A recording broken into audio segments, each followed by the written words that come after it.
اساتذہ کرام، معلمین، مدربین اپنا رہنما چنیں کہ آئیڈیل چنیں۔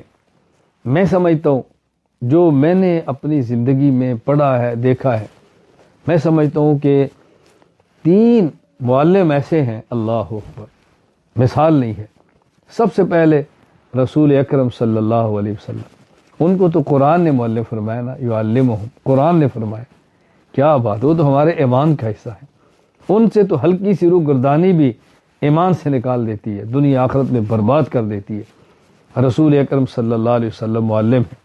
آپ پیغمبر پاک کی زندگی پڑھیں اور ان کے شاگرد جو صحابہ ان سے شفقت دیکھیں، محبت دیکھیں، ان کی فکر دیکھیں اور ان کی کمزوری پر چشم پوشی دیکھیں، ان کے لیے کڑنا دیکھیں، رسول اکرم صلی اللہ علیہ وسلم۔ نمبر 2، پھر تابعین میں حضرت امام اعظم ابو حنیفہ نعمان بن ثابت رحمہ اللہ، کیا اس استاد نے شاگرد تیار کیے ہیں۔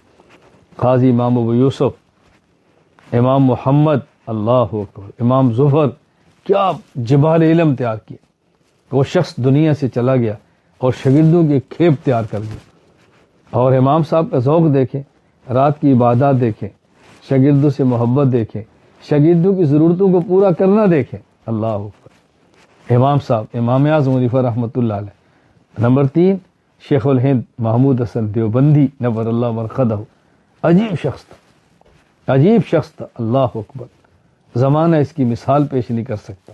میں کبھی کہا کرتا ہوں کہ مائیں بانجھ ہو گئی ہیں، اب شیخ الہند کو جنیں، اللہ اکبر۔ عجیب انسان، کیسے شاگرد تیار کیے۔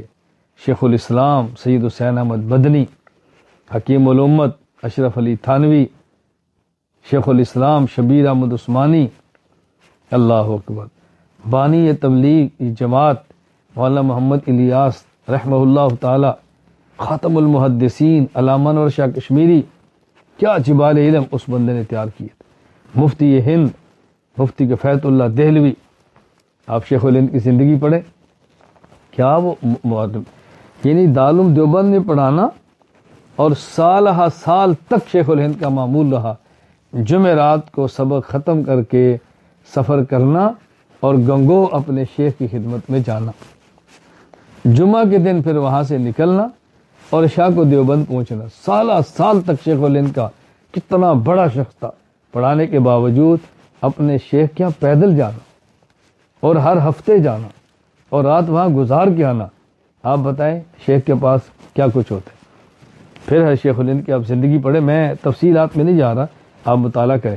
رسول اکرم صلی اللہ علیہ وسلم سیرت تو ہمارا ایمان ہے نا، اس سے تو نکل ہی نہیں سکتے۔ امام اعظم حنیفہ رحمۃ اللہ علیہ عجیب شخص تھے۔